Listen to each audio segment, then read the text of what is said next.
The first sound was not the wind. It was the slow strike of iron against wood. One, then another, then a third.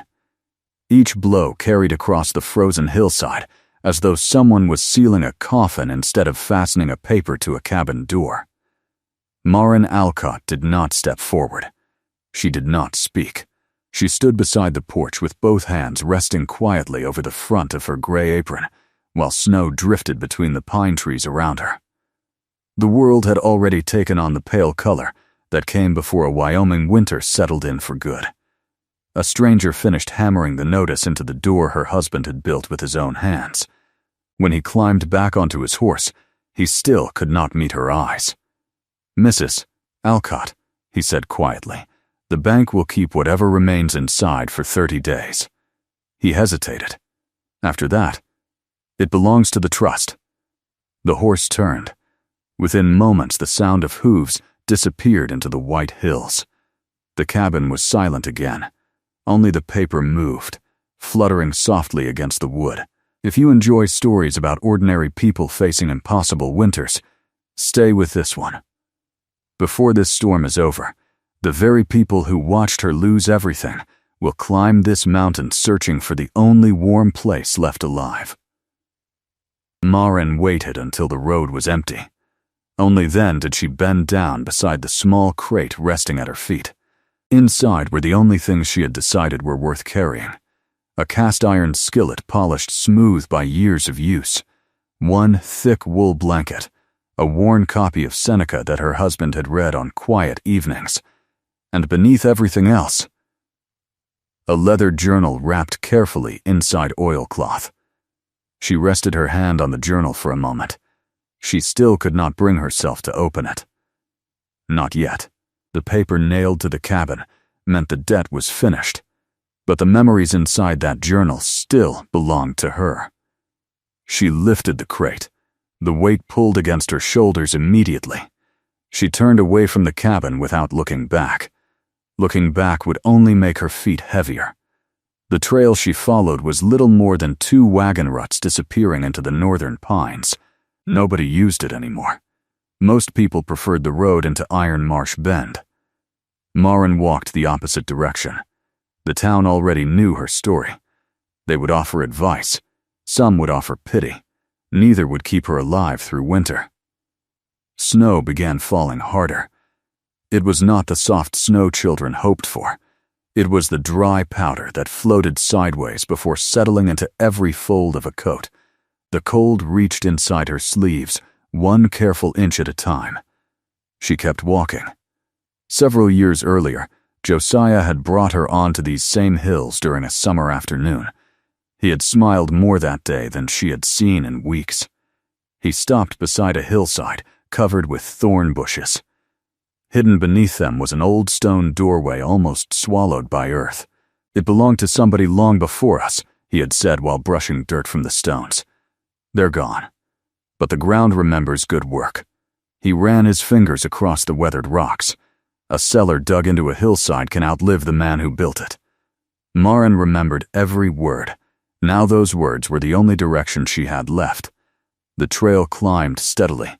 Her boots sank deeper into fresh snow. The crate rubbed raw against her fingers. Several times she stopped simply to catch her breath. No one was coming after her. No one even knew where she had gone. By afternoon, the thorn bushes finally appeared through the snow. Behind them stood the old stone entrance. It looked smaller than she remembered. The wooden door leaned crookedly from one rusted hinge. Darkness waited beyond it, not the darkness of night. The older darkness found only underground. Marin stood there quietly. For a long moment she simply listened. No wind reached inside. No branches moved. Only stillness. She pushed the door open with her boot. The old hinge groaned once. Inside, the cellar smelled of damp earth and old stone. Nothing else. No animals. No rot. No standing water. The ceiling curved low overhead. The packed dirt floor remained dry despite the years. She carried the crate to the back wall before lowering it gently. The silence wrapped itself around her. Outside, the wind shouted across the hillside. Inside, the earth ignored it. She wrapped herself in the wool blanket and leaned against the stone wall. The cold was different here. Outside, the wind hunted every opening in her clothes.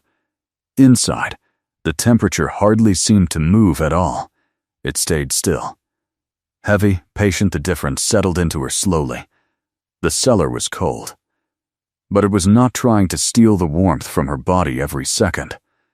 For the first time since leaving the cabin, she stopped shivering. Night arrived without warning. No windows marked the passing hours. Only darkness growing deeper around her. She slept in short moments. Each time she opened her eyes, she expected the cold to have won. Each time she discovered she was still breathing. Morning finally announced itself through a thin strip of pale light beneath the old door. Marin stepped outside. Fresh snow covered everything. The trail behind her had vanished completely. It was as though the mountain had erased every footprint leading here. She looked across the valley toward Iron Marsh Bend. Smoke drifted from dozens of chimneys. Every family below believed they were safer than the widow hiding inside an abandoned cellar. Marin knew something they did not. She had no food, very little firewood, no proper stove, and winter had barely begun. She returned inside. Slowly she reached into the crate. Her fingers found the oilcloth. For weeks she had avoided opening it. Today there was nowhere else to turn. She untied the cord.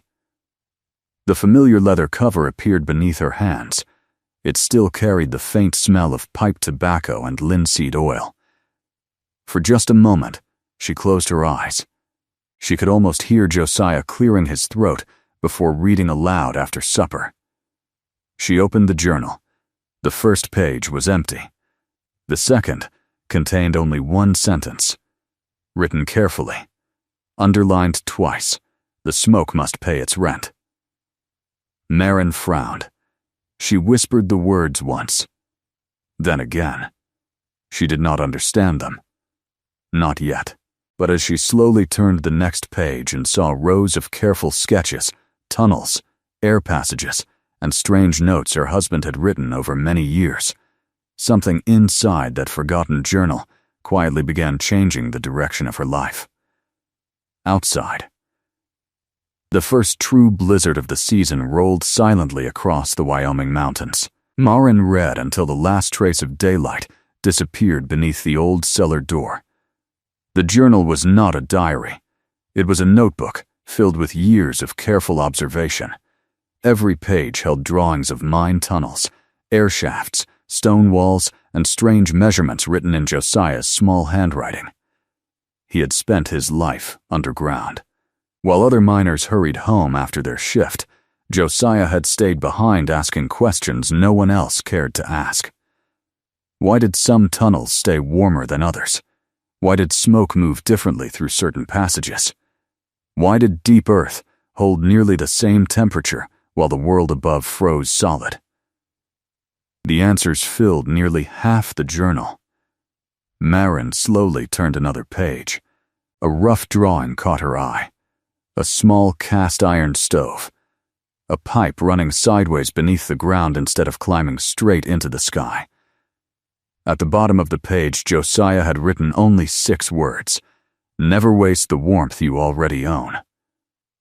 She stared at the sketch for a long time.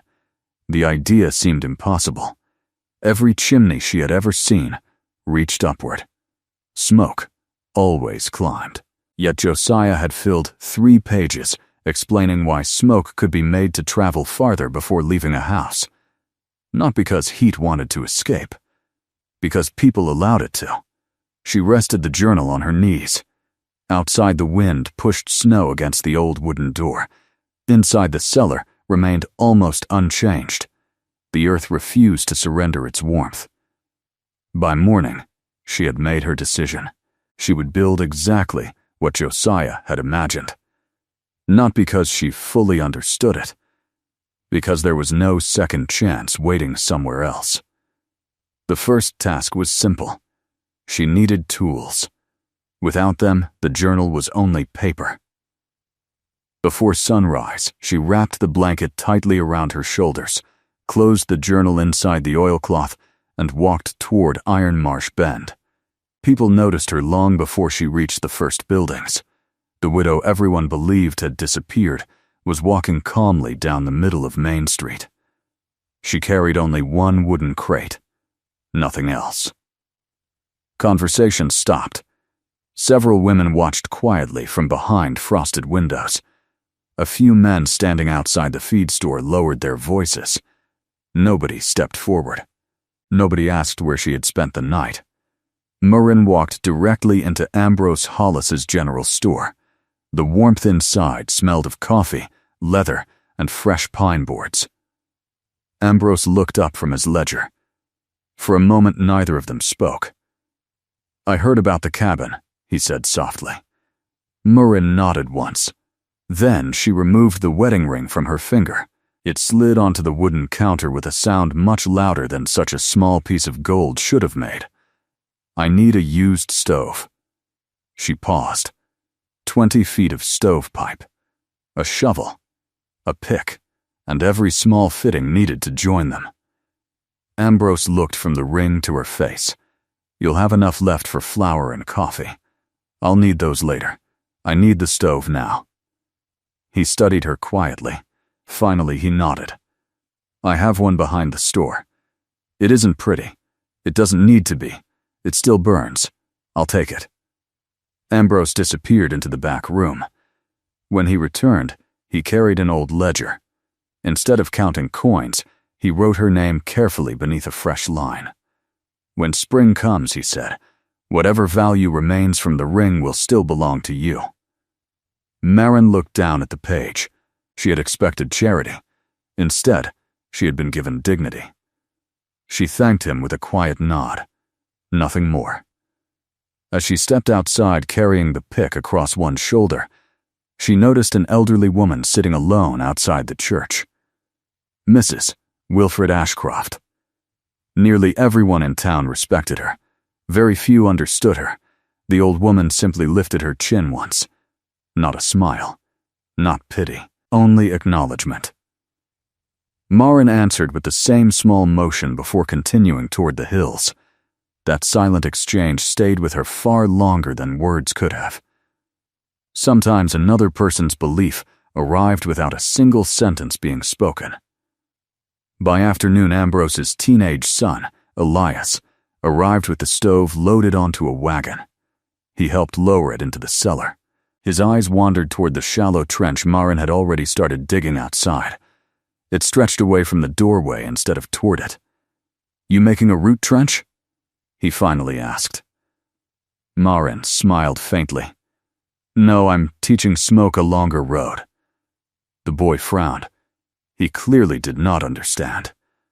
But he nodded politely before climbing back onto the wagon. Soon the sound of wheels disappeared through the trees. Marin stood alone beside the fresh trench. She opened Josiah's journal again. Carefully, she measured every distance exactly as he had drawn it. The channel would run beneath the ground. Stone would line the walls. The earth itself would hold the heat instead of allowing it to vanish into the winter sky. She drove the pick into frozen soil. The first strike barely chipped the ground. The second was no better. By the 10th strike, her hands already burned from the cold. She kept digging, hour after hour. Every foot of earth fought back. Roots tangled beneath the surface. Buried rocks blocked the trench. Frozen clay refused to break. When darkness arrived, she had finished barely 4 feet. She looked at the tiny section stretching away from the cellar. It seemed impossible. Still, tomorrow it would become 5 feet. Then 6. Then 7. Days passed that way. Her shoulders stiffened. Her palms split open beneath the handle of the shovel. Each evening she warmed her fingers beside a tiny fire outside the cellar before crawling beneath the blanket. Each morning she started again before sunrise. Halfway through the second week, another rider appeared. This time the visitor did not come quietly. The horse stopped beside the trench. Its rider looked down with open disbelief.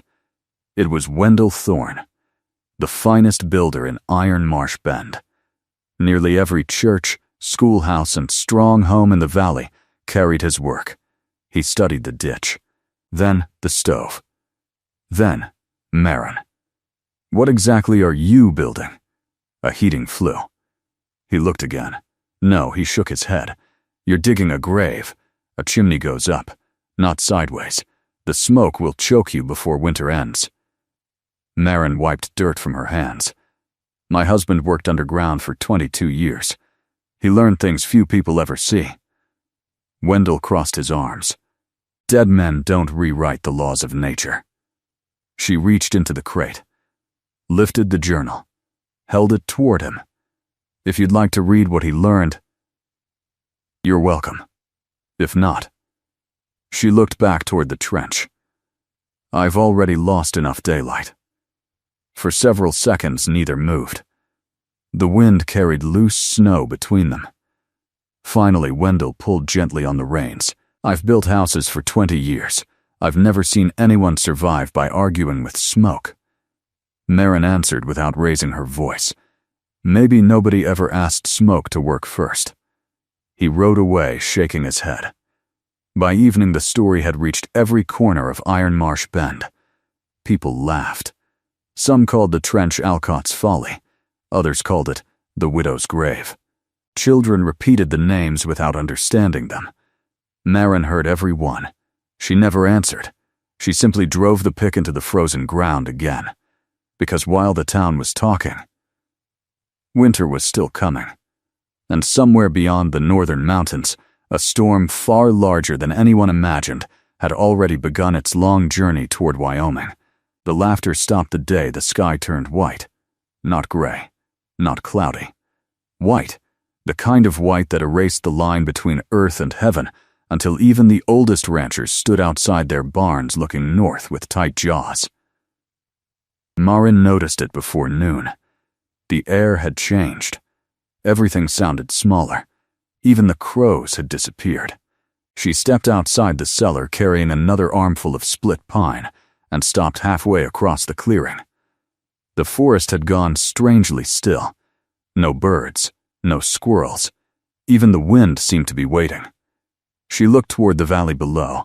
Thin lines of smoke climbed from the chimneys of Iron Marsh Bend. People were cooking dinner. Children were walking home from school. Life looked ordinary. It would not stay that way. Marin carried the wood inside. The trench had been finished 3 days earlier. Every stone sat exactly where Josiah's sketches had shown. The horizontal flue disappeared beneath 30 feet of packed earth before rising through a narrow stone chimney farther down the hillside. Beside it ran a smaller air pipe bringing fresh air back into the cellar. Now came the part no drawing could guarantee. Would it actually work? She placed several pieces of dry pine inside the old stove. Her fingers paused over the match. For just a moment she whispered toward the journal resting on the table. I hope I understood you. The match flared. Small flames climbed through the kindling. She closed the stove door. For several seconds everything seemed normal. Then, smoke rolled backward. Gray clouds burst from every crack around the stove. Within moments, the cellar disappeared behind thick smoke. Marin covered her mouth. Her eyes watered immediately. She stumbled toward the doorway, coughing so hard her knees almost gave way beneath her. She fell outside into the snow. Cold air rushed into her lungs. Behind her, smoke poured slowly from the open cellar door. She remained there for several minutes. Every breath burned. Every cough reminded her of Josiah during his final summer. She looked toward the ruined doorway. 6 weeks of digging. The wedding ring. The endless blisters. Everything had failed. For the first time since leaving the cabin, she almost believed everyone in town had been right. Perhaps they had named it correctly. The widow's grave. She lowered her face into her hands. The mountain remained silent. Then, something returned to her. Not a voice, not a memory exactly. A single page inside the journal. She stood so quickly the blanket slipped from her shoulders. She hurried back inside once the smoke had begun clearing. The journal lay open where she had left it. Her fingers searched through page after page until they stopped. There, a note written across one margin. Warm the flue before asking it to carry smoke. Marin stared at the sentence, then laughed once. A tired laugh. Not because anything was funny, because she finally understood what she had missed. The underground passage was as cold as the frozen hillside surrounding it. Cold air was too heavy to rise. The flue needed warmth before the draft could begin. She twisted several pages of old newspaper into tight rolls. One by one, she lit them. Instead of placing them inside the stove, she held each burning roll near the opening leading into the underground channel. Warm air drifted slowly through the pipe. She burned another. Then, another. Almost 10 minutes passed. At first nothing happened. Then, she felt it. The smallest pull against her fingertips, barely enough to notice, but it was there. The flue had awakened. Marin rebuilt the fire. Another match, another careful stack of pine. She closed the stove door once more. Smoke drifted upward. Paused, then disappeared cleanly into the underground pipe. Not one gray cloud escaped into the room. She rushed outside. Snowflakes crossed the hillside. At the far end of the trench, a thin ribbon of pale smoke floated quietly from the stone chimney. Not black, not heavy, almost invisible. The earth itself had stolen the heat before allowing the smoke to leave. Marin smiled without realizing she had done it. She rested one hand against the stone wall. It already felt different. Not warm. Not yet. Only less cold. She fed the stove through the night. One small log every few hours. Nothing more. By dawn, the walls themselves had begun storing warmth. The packed earth beneath her feet no longer felt frozen. She touched the stones again. This time they answered with gentle heat. Not the sharp heat of iron. The slow warmth of something alive. She leaned her forehead against the wall. For several long moments, she said nothing. The journal remained open on the table behind her. Josiah had been gone for months, yet his hand still seemed to guide every stone she had placed. Several days later, Ambrose's son Elias climbed the trail with another sack of flour. The moment Marin opened the cellar door, warm air spilled quietly into the winter morning. The boy stopped walking. His eyes widened. "Mrs. Alcott, it's warm." Marin nodded. "Come inside." Elias stepped cautiously through the doorway. His cheeks slowly changed color as feeling returned. He held one hand toward the stove, then frowned. "That little thing can't make all this heat. It doesn't." She placed her palm against the stone wall. "The hill does." The boy copied her. His mouth fell open. "The wall's warm." Marin smiled. The smoke finally learned to earn its keep. Elias carried that sentence back into town before sunset. Within 2 days, everyone had heard it. Most refused to believe him. Others laughed louder than before. But not everyone. That evening, Wendell Thorne sat beside the largest fireplace in Iron Marsh Bend. The fire burned fiercely. Still, cold drafts slipped across the floor. His daughter Margaret coughed beneath 3 blankets. His wife added another log. The flames leaped higher, yet the far wall remained coated with frost. Wendell stared into the fire. He kept hearing the widow's quiet words. "The hill does." He tried to dismiss them. He couldn't. Outside, the temperature continued falling. Far beyond Wyoming, a wall of Arctic air had already crossed the Canadian plains.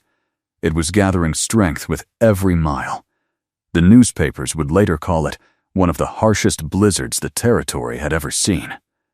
But on that quiet December evening, nobody in Iron Marsh Bend knew that within days their strongest houses would begin losing the battle, and the lonely widow they had mocked would become the only person on the mountain who had prepared for the storm that was finally coming.